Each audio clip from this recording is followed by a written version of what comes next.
Hello everyone, I welcome you all to this lecture. In this lecture, we are going to check up on variables.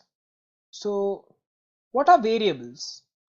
So, to deal it with more, let me just bring up my notepad. So, what are these variables? So, these variables are reserved memory locations.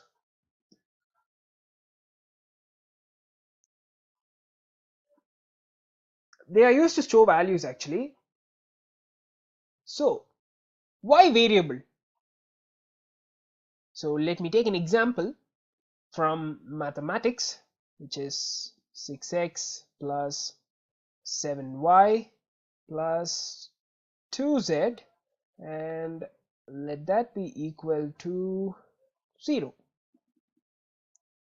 So in this expression, the x, y and z are known as variables, and the numbers 6, 7 and 2 are known as coefficients that you might have already studied. So these variables, that is the x, y and z, can have various number of values.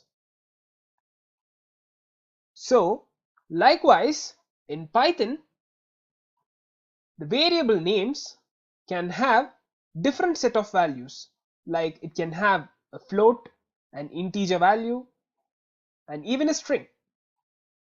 Also, you can specify as many variable names as you want. So that's how it works. So now let's jump into the program. So now let me take a as the variable name and equal to. So this is known as the assignment operator. So they are used to assign values. So let me take 1 and let me press enter. 1 is the value that has been assigned to the variable name a. If you're not sure, just print a. Now press enter. There you go. The value in a has been printed out. So you can either check this way, just press a alone and just press enter. So this works only in this console. That is when you're using single lines of coding. When you just upgrade up to multiple lines of coding, this won't help you out. So practice this, print a. So moving on to the next, let me type b and let me give value 2 to the variable b. Now the same works, print b. So let me press enter. There you go, 2. So same for c. Let me give value 3 for c and print c. That's it. So now I'm gonna add all these 3 values using the variable name. So d equals a plus b plus c. Now on pressing enter and print d. There you go, with number 6, 3 plus 2 plus 1. So this is how it works, the variables. So if you don't want a variable, you can even delete them. Like I don't want this value 6. It's annoying, right? So let me just take that away. Del, and now use the variable name. So the variable name over here is d. So del d. Now press enter. This d has gone.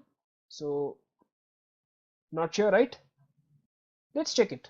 Print d. There you go, with the traceback. Whereas if you type a, let me type it as print a so that you'll get used to it. There you go, you have a, and let's check whether we have b. Yes, we have b too. Let's check with C. We have C, but D alone has vanished. Yes, it's because we've deleted the variable name. So that's how this del D works. So next, let me take another set of variables. So let me take x equals 5. So let me print x. Let me check whether it works. Print x. Yes, we have 5. So now I want x to be 3. I don't want it to be 5. Not an issue. Just give x is equal to 3. Press enter. Now on giving print x, you might have a doubt whether it will be 5 or 3. Yes, it's 3. Since you've given 3, the 3 is replaced with 5. Okay, so this is how it works. It gets replaced, and let me give a value of 1. Let me press enter, and let's try multiplying it.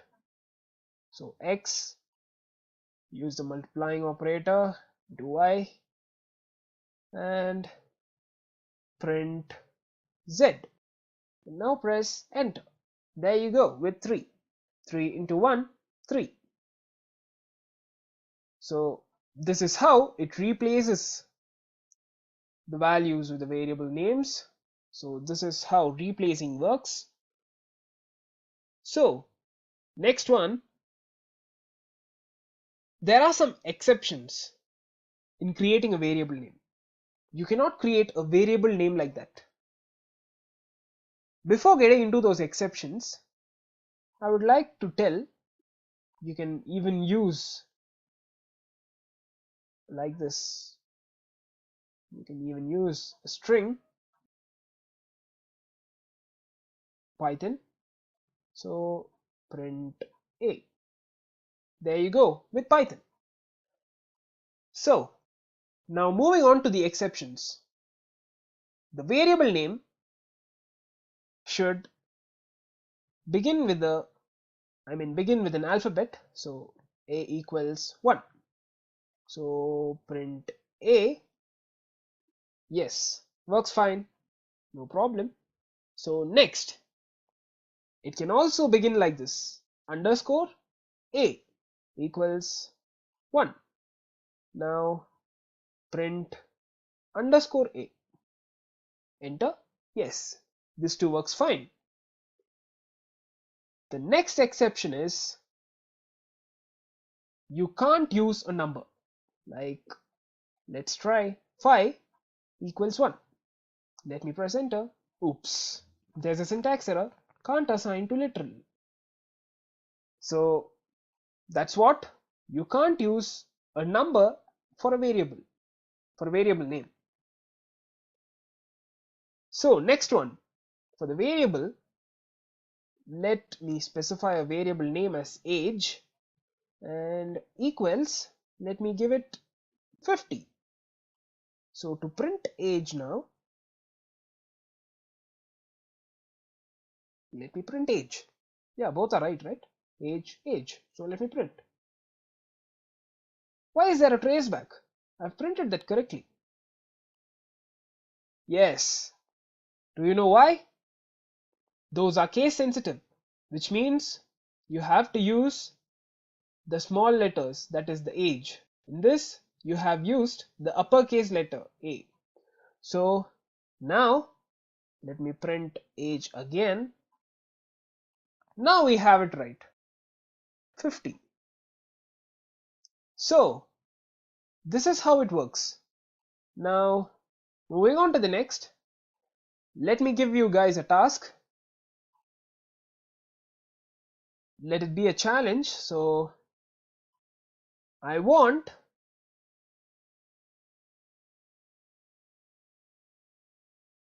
hello world.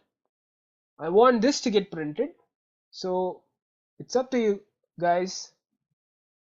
To do this, just pause this video and just carry on. Now it's time to give you the answer. So let me take the first variable, which is, let me take it as a1 and equals. So you might ask, you have used a number here. See, there's no issue over here. You can use a number after the alphabet, but if you use a number in the starting, then it'll give you an error. So this is where you have to keep things in mind. So a1 equals, let me give it as hello, and moving on to a2, and it is world. So let me give a space over here, since there is a space over here. So now I'm going to print it, b equals a1 plus a2. Now I'm going to print b. There we go, hello world. So that's it for this lecture. Hope you would have known what a variable is. So thank you.